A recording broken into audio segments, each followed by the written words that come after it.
Hello, St. Joan of Arc families. Today is the 5th Sunday of Lent. Let's start our celebration with a healing breath. Take a big breath in and let it out. And let's begin. Today we're thinking about forgiveness, which leads to our question. Let's read it together. How can we root ourselves in forgiveness? And how can forgiveness free us to live a life rooted in joy?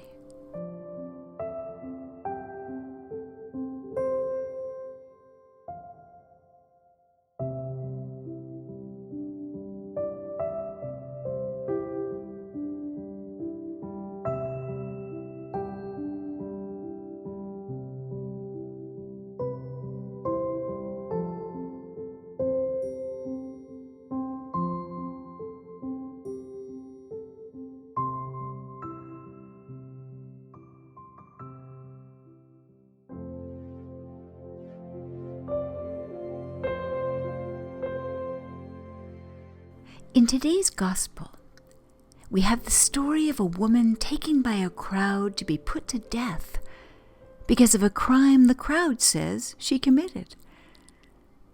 Jesus tells the crowd that if any one of them has never made a mistake, they should just pick up their stone and throw it. The important folks at the temple were putting Jesus in a tricky spot. Should he go along with the law of Moses, the accepted law of his people, which said that the woman should be so harshly punished? Or should he offer an alternative vision that went against the law? We have no idea what the woman did. Not really. We just know that she stands accused of a crime that those in charge have decided deserves her death. And a pretty nasty death. Was she even guilty? Does it really matter? What we know is that Jesus took in the scene, knelt down, and started writing on the ground. What was he writing? Maybe he wrote each of the accusers' names and listed out their crimes, their mistakes. Because, of course, none of us is so perfect that we have the right to judge others. Maybe he wrote his new commandment, love each other as I have loved you. We don't know. We do know that he knelt down, brought himself down to the level of the woman who had been thrown to the ground. Did he look into her eyes? We do know that when he stood up, he said, "Anyone here who has never sinned can throw the first stone at her." We do know that the people who stood in judgment and hate put down their stones and started to leave, one by one, until they were all gone. Then he told the woman, "I don't punish you. I don't punish you." Was Jesus foreseeing his own death? Was he seeing himself unjustly taken, unfairly punished, dying before an unforgiving crowd? A pretty nasty death. Again, we don't know. We do know that our God is all about forgiveness. He didn't lift himself above the accused woman. He saw her and he forgave. No conditions. As Jesus set the woman free, he also set free all those who would judge her. They each put down their stone and walked away. And they were free. So here's our Lenten challenge. This week, try and put down your stone of anger or judgment and forgive someone who has hurt you. Try and imagine their story and their struggles and forgive. And you will be free. Today we have a story for you, The Forgiveness Garden, written by Lauren Thompson and illustrated by Christy Hale, about a girl who puts down her stone of revenge and creates a forgiveness garden with her former enemy. Our reader is Richard Dodson.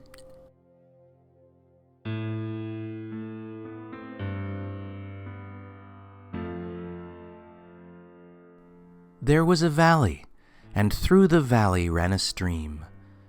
The village of Viam stood on one side, and the village of Gamte stood on the other. There was no peace in the valley, for the two villages had hated each other for a long, long time. One day, a new argument sparked. Both villages claimed a certain part of the stream as their own. Angry words flew across the stream, then stones.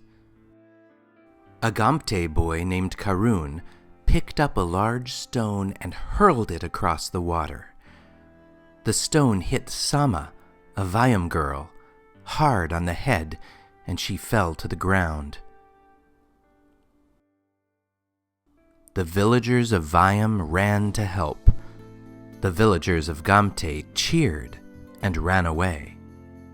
The Viams called out for revenge. They were angry, and they were afraid. Would the Gamtes never stop fighting us?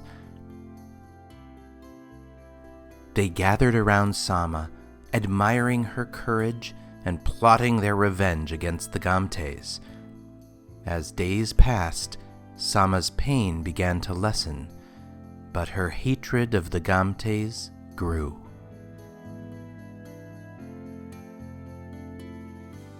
In the village of Gamte, too, people were angry. And they were afraid. Would the Viams fight us always? They gathered around Karun, praising his courage and scheming how to defend against the Viams. Karun secretly wondered how brave he had truly been, but his hatred of the Viams only grew.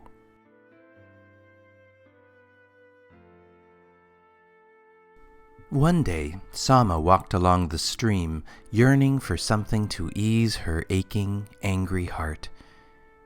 She reached a calm pool and bent to drink. What she saw reflected there stopped her. She saw the ugly scar, but most of all, she saw her own dark, brooding scowl. "Who have I become?" she cried.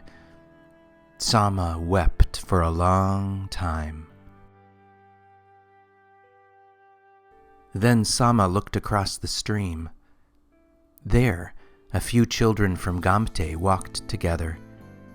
How scared and angry and sad they looked. Sama's heart softened. "They are just like us," she thought. Suddenly, a few of Sama's own people ran up. "Here you are," they shouted. "The time for revenge has come." Villagers from Viam and Gamte crowded the stream. The Viams held a captive. It was Karun, and they all held stones. A large stone was put into Sama's hands. It was the stone that Karun had thrown. "Throw the stone at him," the people hissed. "Throw it hard." Sama looked at the villagers, those from Viam and those from Gamte. Their faces were like hers had been, hardened with anger and fear and hate. Suddenly, Sama knew what she had to do. "No," she said in a loud, clear voice. "I won't hurt him. Let the boy go." Her people grumbled. Sama went on. "It's time to stop fighting," she said. "We must stop hurting and hating." And she flung the large stone to the ground. "Let us build a garden instead, a forgiveness garden." Some of the people gasped, some laughed, but some from Vyam murmured, "If Sama wants it." Then they let Karun go. Then they piled their stones near Sama's. Some from Gamte saw this and murmured, "It's worth a try." They added stones of their own. Only Karun hung back, scared, angry. Stone by stone, the people of the valley built a garden together. But they had questions. "If we forgive, must we forget all that happened?" asked the villagers of Vyam. Sama answered, "We will sit together in the garden and decide." "Must we apologize?" asked the villagers of Gamte. "Will the Vyams apologize?" Sama answered, "The garden will help us find what is right." Still, Karun stayed apart, watching and thinking. Villagers set flowers into the soil and planted a tree. When the garden was complete, its loveliness made everyone smile. "This garden is for all of us," Sama said. "It can help us put aside hate and learn what forgiveness feels like. Who will join me?" At first, no one moved. No one dared. The two villages had hated each other for so long. It was hard to try a new way. Then Karun, brave Karun, stepped forward. "I will join you," he said to Sama. Sama of Vyam and Karun of Gamte stepped into the garden together. They sat under the tree and they began to talk. What do you think they said?